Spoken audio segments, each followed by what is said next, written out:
Busque su Biblia ahí en el libro de Samuel. Segundo de Samuel, capítulo 6, versículo 1. Si usted trajo su Biblia ahí, vamos a reflexionar rapidito aquí en la palabra de Dios.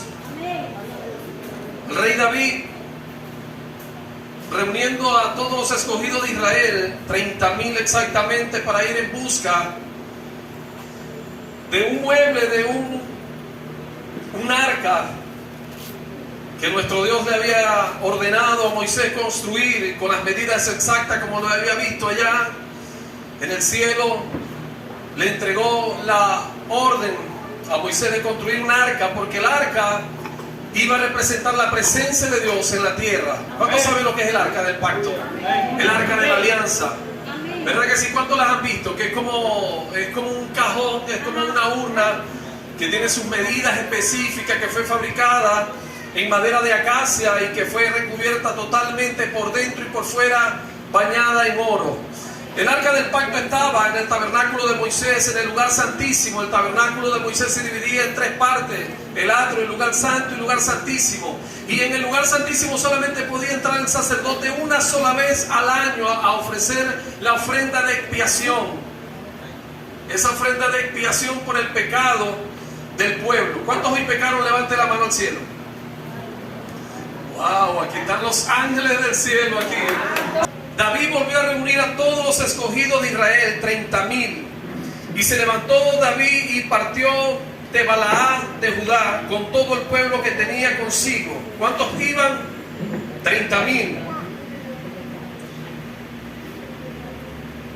Para hacer pasar de allí el arca de Dios, sobre la cual era invocado el nombre del Señor de los ejércitos, que mora entre los querubines.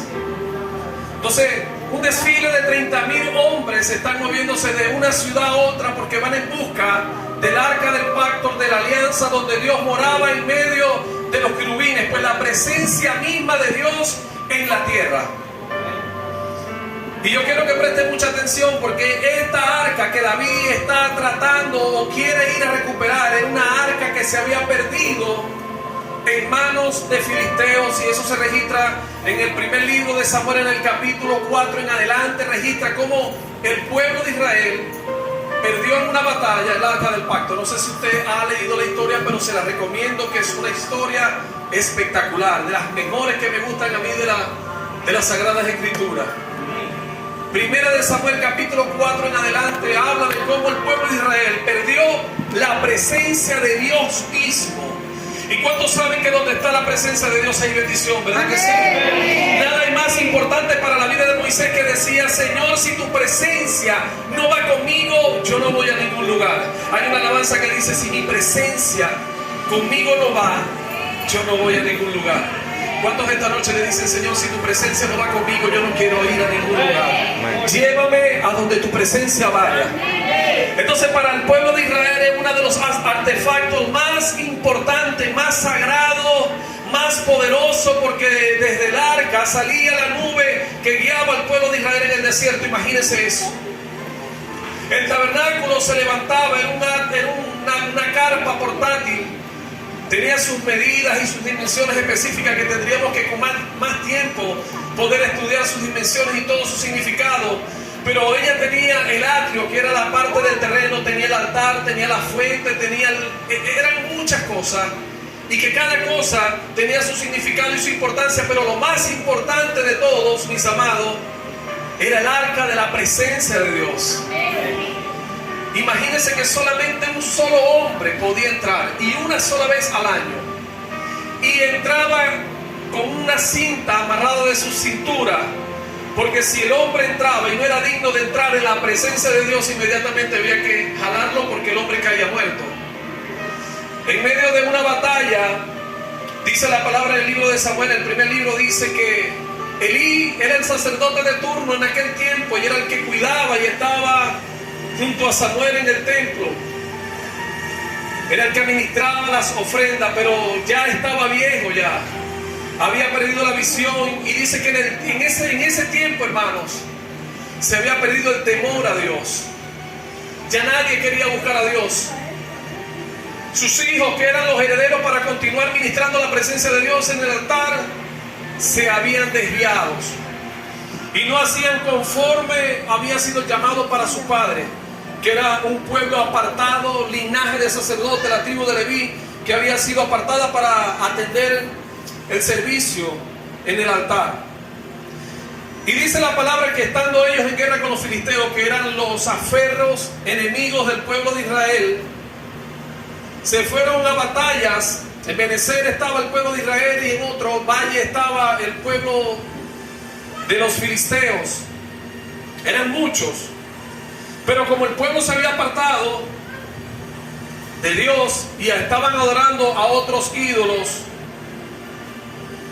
ya la presencia de Dios no estaba con ellos. Ese es el problema cuando el hombre y la mujer comienzan a poner otros ídolos por encima del verdadero Dios.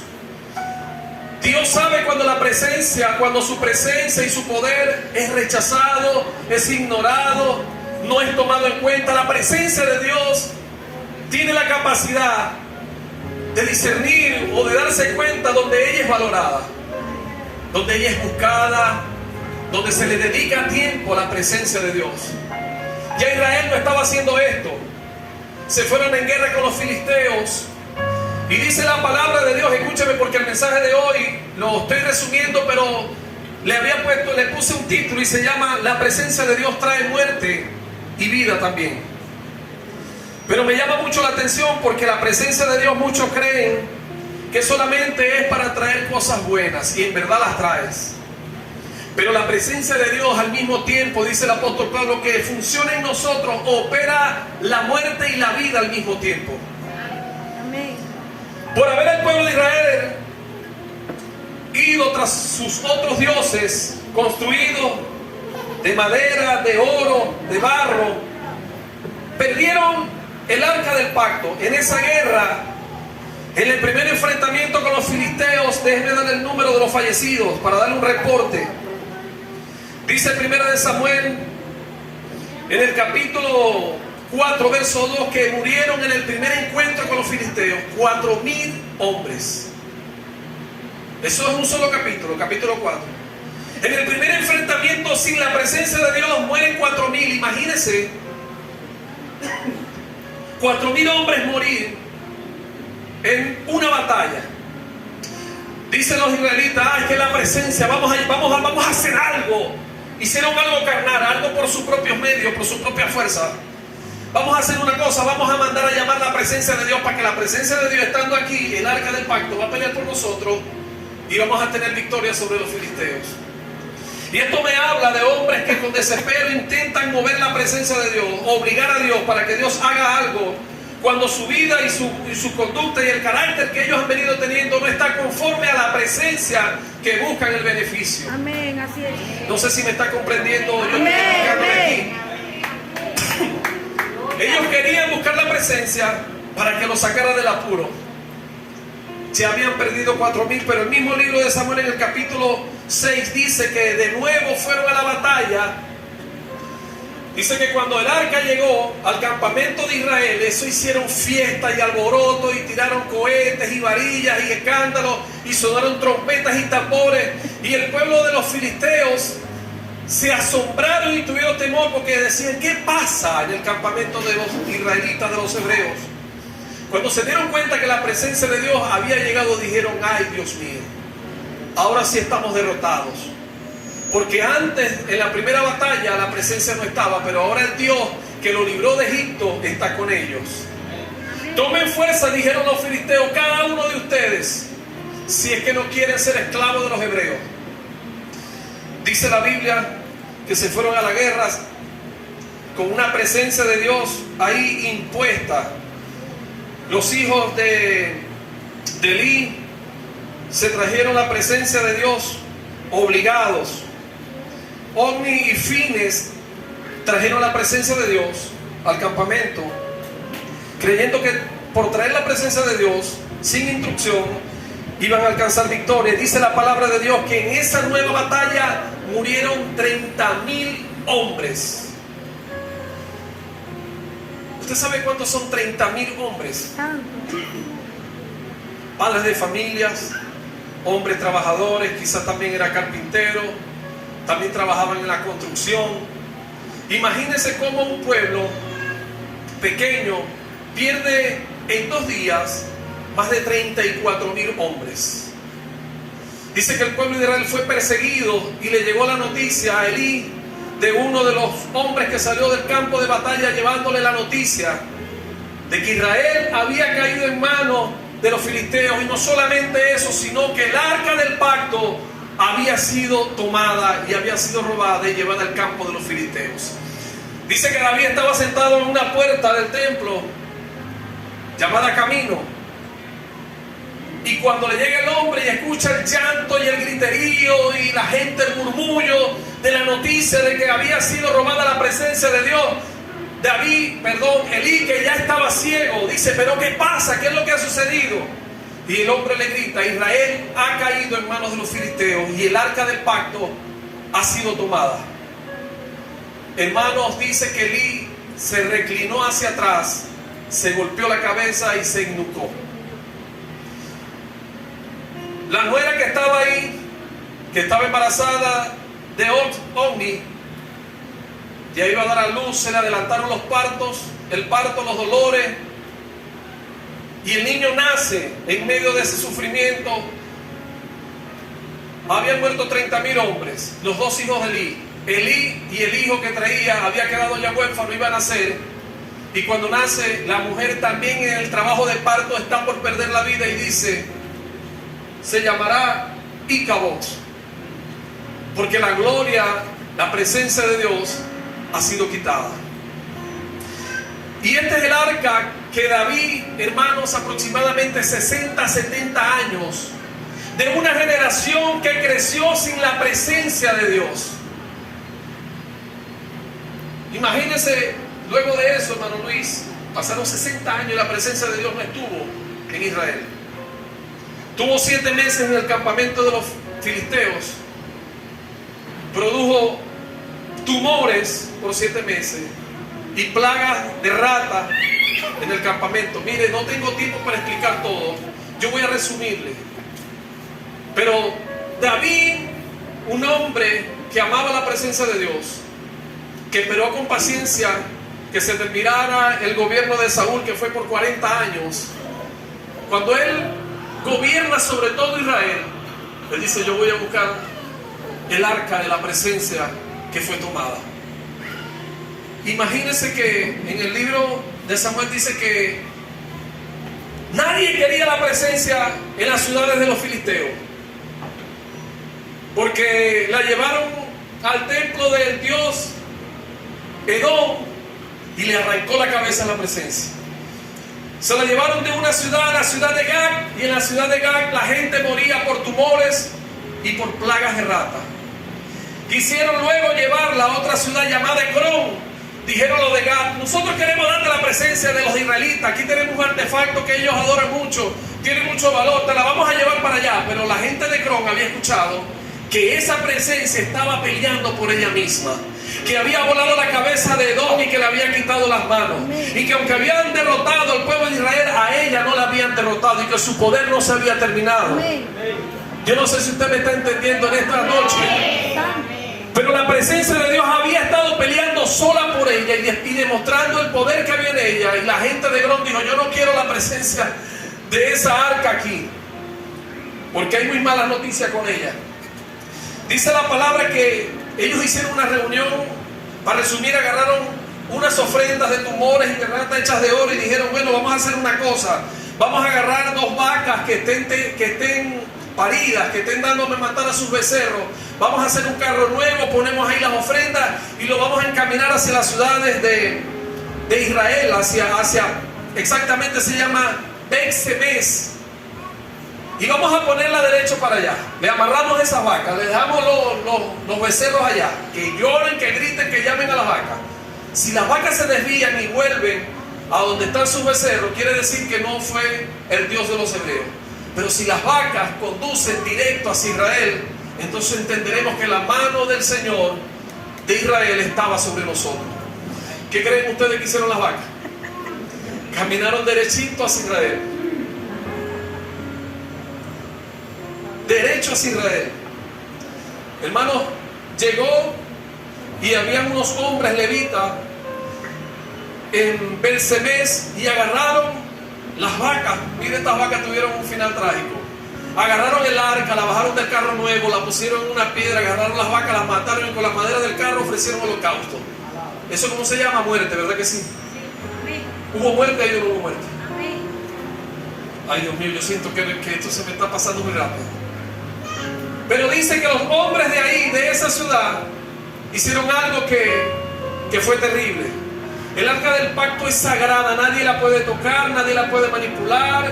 Ella tiene sus ordenanzas específicas de cómo ser tratada y cuidada. Pero dice que unos hombres agarraron y abrieron el arca. Eso está en 1 Samuel capítulo 6 verso 19. Y por haber movido la tapa, el propiciatorio del arca del pacto, nada más y nada menos que murieron 50.070 hombres.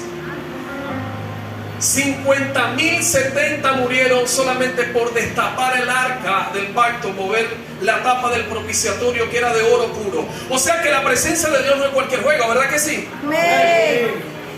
No es cualquier juego la presencia de Dios.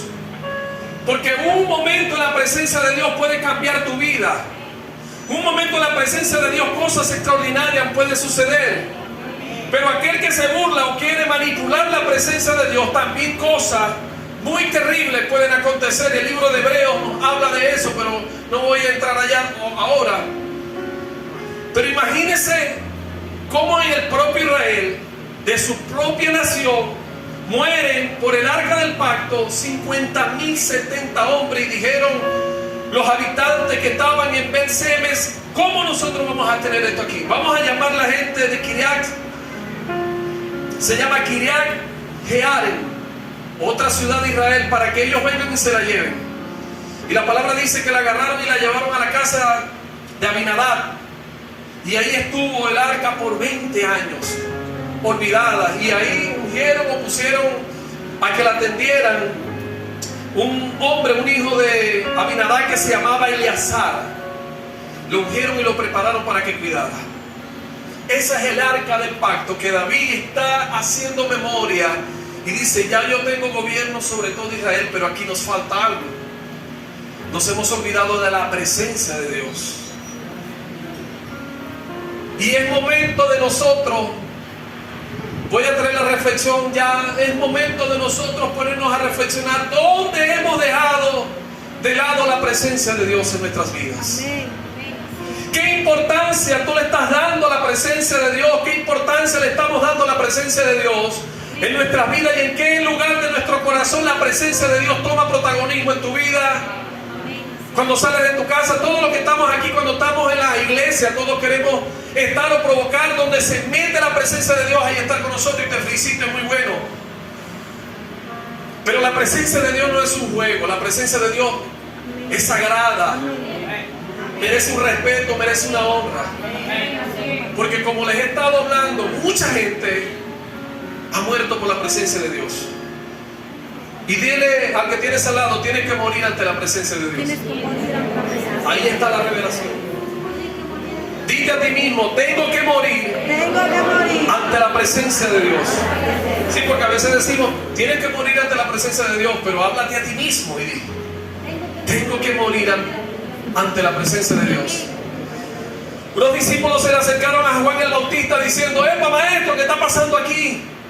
Antes de que tú llegaras nosotros éramos muchos, pero sabes, desde que bautizaste al que dijiste que era el Cordero de Dios que quita el pecado del mundo, ahora ellos son más los que están con Él que los que vienen con nosotros. Y Juan, que es el profeta, dice: porque es necesario que Él crezca y que yo mengüe. Dilo para ti: es necesario que Él crezca en mí y que yo mengüe. Entonces dice que pusieron el arca de Dios, David tratando de recuperar el arca. Segunda de Juan capítulo 6 verso 3 dice: pusieron el arca de Dios sobre un carro nuevo y la llevaron de la casa de Abinadab, donde había permanecido ahí por mucho tiempo. Estaba en el collado, y Usa y Ayo, hijo de Abinadab, guiaban el carro. En este detalle quiero resaltar este detalle, que había sido ungido, preparado en Primera de Samuel para llevar el carro o para mantener el arca. Todo el tiempo que estuvo en la casa de Abinadab había sido ungido Eleazar. Pero en este relato dice que Usa y Ayo eran los que ahora estaban manipulando el arca del pacto. Y yo creo que cuando le dijeron a Eleazar, no, la vamos a montar en un carro y nos la vamos a llevar, Eleazar dijo, no, yo no quiero participar en esto. Porque yo sé la historia de lo que pasó cuando murieron los 50,070. Y entonces no aparece por aquí Eleazar, que era el que había sido preparado para cuidar el arca todo el tiempo que estuvo en la casa de Abinadab. Y cuando lo llevaban de la casa de Abinadab, que estaba en el collado, con el arca de Dios, Ayo iba delante del arca. Y David y toda la casa de Israel iban delante del Señor con toda clase de instrumentos de madera, de haya, con arpa, con salterios, con panderos, con flauta y con címbalo. Cuando llegaron a la era de Nacón, y yo quiero que usted se imagine esto, de verdad, vamos a ver si podemos imaginarlo. El arca del pacto se está poniendo de nuevo en un carro nuevo, con 2 vacas, 2 toros. Va y Ayo adelante, Usa va atrás y David va con todos los 30,000 adelante, como si fuera, ¿cómo se llama eso que se hace en las calles a veces? Como si fuera un desfile. Iban cantando y danzando y adorando a Dios. Y parece que la intención era buena, ¿verdad que sí? Están recuperando la presencia de Dios. Se la quiere llevar a su ciudad, a la ciudad de David, a Jerusalén. Pero pasa algo extraordinario. Y es que cuando van de camino, que pasan por... Yo me imagino que era que la carretera tenía, o que digo, el camino tenía sus imperfecciones. Dice que el arca trastabilló. Cuando llegaron a la era de Nacón, Usa extendió su mano al arca de Dios y la sostuvo porque los bueyes tropezaron. O sea, el carro se quiso como voltear. Y Usa, que venía atrás, puso su mano para detener la caída del arca. Y dice la palabra que inmediatamente el poder de Dios cayó sobre Usa y lo mató. Diga que lo mató. Lo mató. De nuevo ahora hay otro muerto por la presencia de Dios. Cuando David mira que Usa cae fulminado al piso, dice que se entristeció su corazón, hermano Luis. Y dice, imagínense, ¿cómo voy a llevar yo el arca a casa, a mi ciudad? Entendió que había un disgusto de parte de Dios en el proceso que estaba ocurriendo en ese instante. Ahora imagínense, hermanos, Jairo, vinieron 30,000 y en el relato anterior habían muerto 50,070. David dijo, aquí nos vamos a morir todos si hacemos las cosas mal. Van a faltar 20,000 para alcanzar lo que murieron en la otra ocasión. Y ya, yo no voy a narrar más historia, usted la puede leer en su casa, pero yo le vengo a decir una cosa. La presencia de Dios va a traer muerte a tu vida. Esa mujer, ese viejo hombre, va a ser quemado por la presencia de Dios. Amén. Aleluya. Qué bueno que le da gloria a Dios porque entiende que si mueres vive para Él. Qué bueno que le da gloria a Dios porque si mueres sabe que el propósito de Dios se cumple en tu vida y que los pensamientos que Él tiene para ti son mejor que lo que tú tienes. Por eso es necesario que nosotros nos expongamos más a la presencia de Dios. Amén. Todos saben que yo he pasado por un proceso fuerte junto a mi familia. ¿Cuántos son testigos de eso? Amén. Ya hace un año creo que yo no predicaba. Gloria a Dios por esta noche. Amén. Porque su misericordia y su gracia permanecen para siempre.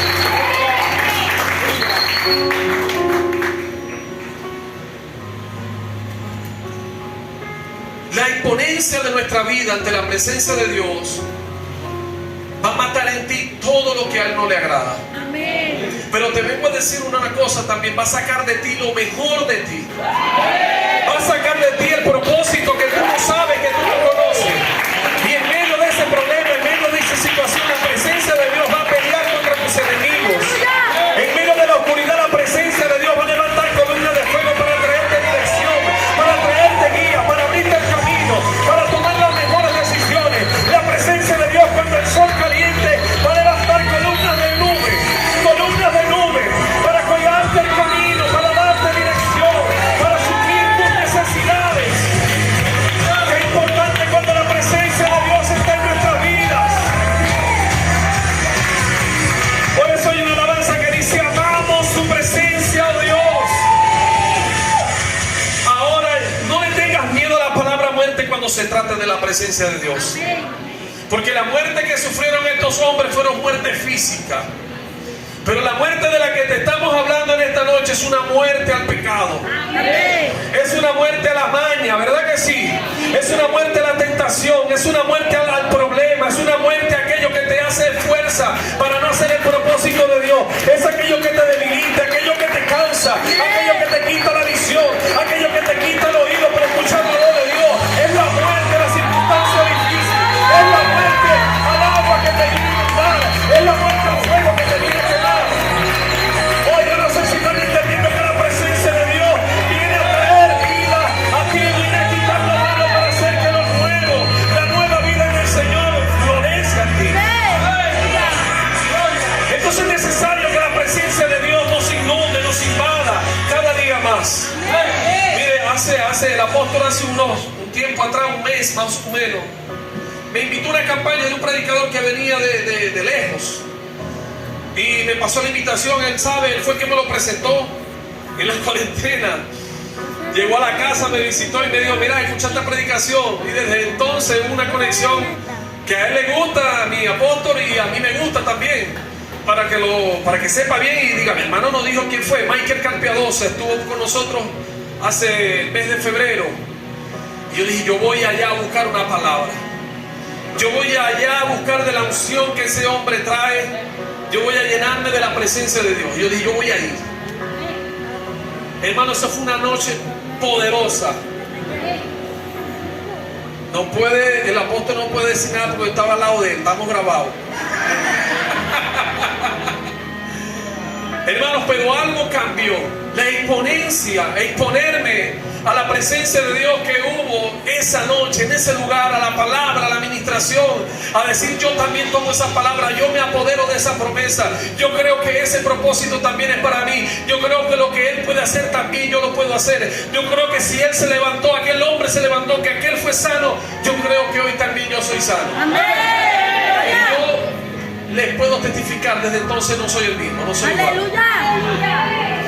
Pero el secreto está en no tener miedo a exponerte a la presencia de Dios, porque mucha gente deja de venir a la iglesia, son unos Adán y son unas Eva, que cuando pecan no vienen más, que cuando pecan agarran y se ponen hojas sobre su desnudez para taparse. Pero por más que te tape, por más que esconda, la presencia de Dios llena toda la tierra, y donde quiera que te ponga, la presencia de Dios te va a perseguir, te va a buscar, y si el propósito de Dios es salvarte y restaurarte, corre todo lo que quieras, pero el Señor te va a traer de nuevo por esa puerta. Tu silla está apartada en este lugar. Entonces, nosotros no podemos dejar de congregar. Nosotros no podemos distraernos. Qué bonito se veían ahora cuando estábamos todos aquí. Yo decía: la hermana me está robando el tiempo, pero no importa, es necesario que nos expongamos a la presencia de Dios. Yo sé que tú de este lugar no te vas a ir igual. Exponte a la presencia de Dios todo lo que puedas. Cuando estás cansado, cuando quieres, cuando tienes hambre, cuando te sientes débil, cuando te sientes oprimido, en la presencia de Dios está tu bendición. Amén. Ay, hermanos, tenía muchas cosas aquí que hablar, pero yo creo que la palabra de Dios que ha traído esta noche ha sido puntual para tu vida. Amén. David fracasó en el primer intento. No se llevó el arca del pacto. Dijo: yo no puedo ir, no me la puedo llevar. Agarraron y como ya habían recorrido algún camino, ¿a dónde dejaron el arca? ¿Quién sabe dónde dejaron el arca? Que no se hace. La casa de Amén-Obed. ¿Dónde dejaron el arca del pacto? En la casa de Amén-Obed. de Obed-Edom. ¿Qué pasó en la casa de Obed-Edom por 3 meses? Que tuvo la presencia de Dios. 3 meses nada más, hermana María. Él y su familia. Fueron multiplicados todas sus semillas, fueron multiplicados todos sus graneros. La abundancia de la cosecha fue la cosecha más extraordinaria de su vida. Sus hijos comenzaron a crecer genéticamente en hombres fuertes y robustos. La descendencia de Obed-Edom se convirtió en una descendencia que adoró toda la descendencia, toda la dinastía de Obed-Edom, que venía de una dinastía pagana. Cuando se iban llevando el arca de la casa de Obed-Edom, dijo: yo donde vaya el arca, yo voy con él. Y yo creo que aquí hay un pueblo que dice: donde vaya la presencia de Dios, yo reconozco la presencia de Dios, yo camino para la presencia de Dios. Vaya, no me voy a apartar ni a la derecha, no me aparto ni a la izquierda, no hay retroceso. Para donde David se lleve el arca del pacto, para allá voy a ir yo.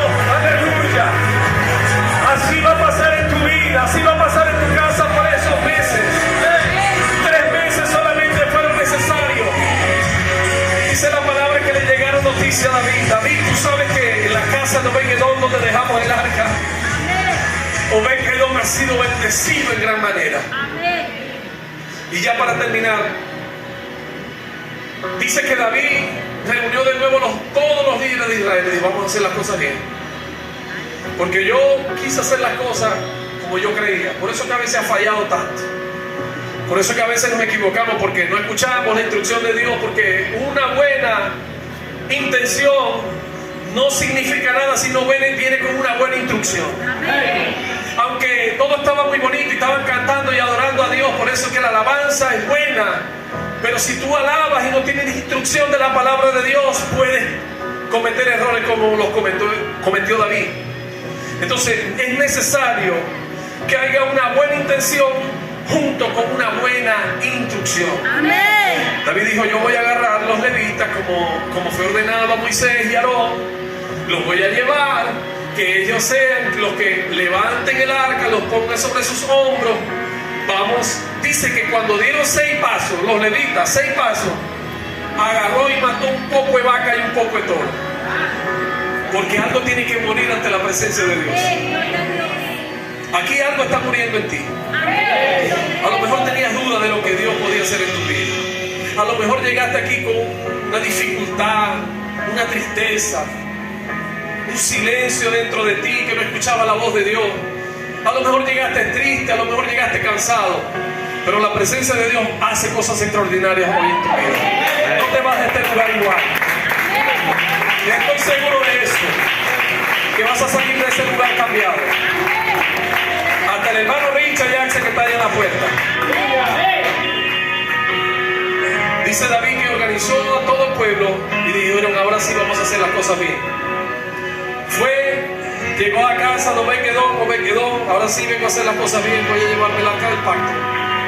Se la llevaron y entonces ocurre aquella escena donde David, sin importar mostrar su desnudez, comenzó a lanzar y a revolotear.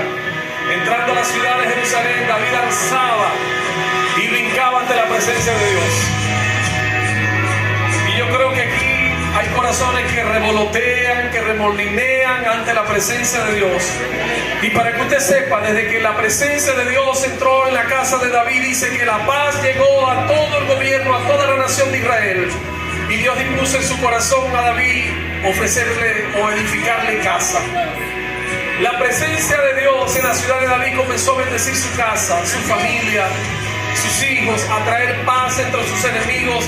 Y así el Señor va a traer bendición abundante para tu vida si comienzas a valorar, si continúas valorando la presencia de Dios. Ponte de pie, porque la presencia de Dios no te va a dejar, no te desamparará. Ella producirá en ti, producirá en cada uno de nosotros lo que sea necesario. Ella suplirá todo lo que tenga que suplir. Tener la presencia de Dios no significa ausencia de problemas ni de dificultades. Le iba a leer muchas cosas que pasó el apóstol Pablo, pero no quiero extenderme más porque la noche ya está avanzada. Pero la presencia de Dios a Pablo lo ayudó en naufragios, en azotes, en persecuciones. Hubo tiempo que lo apedrearon tan fuerte que casi que lo matan. Y la presencia de Dios siempre estuvo con él. Yo quiero que tú te vayas aquí con la palabra en tu vida. De que si tienes algún problema, que si tienes alguna debilidad, no necesitas dinero, no necesitas lo que tú crees que necesitas. Una cosa sí sé que necesitas: la presencia de Dios sobre tu vida. Estás luchando con algo, es la presencia de Dios lo que necesitas. Hay un matrimonio que está pasando por una tormenta, es la presencia de Dios que necesita reposar sobre el matrimonio. Hay un hijo que está descarriado y está haciendo las cosas muy mal, invoca la presencia de Dios sobre tu hijo. Está pasando por un problema espiritual, arrodíllate y dobla la rodilla ante la presencia de Dios, que eso es lo que necesitas. Y los hijos de Dios, aquellos que han experimentado la gloria, el mover del Espíritu Santo en su vida, cuando las cosas están mal, escúchame, es la presencia de Dios lo que necesitas sobre tu vida.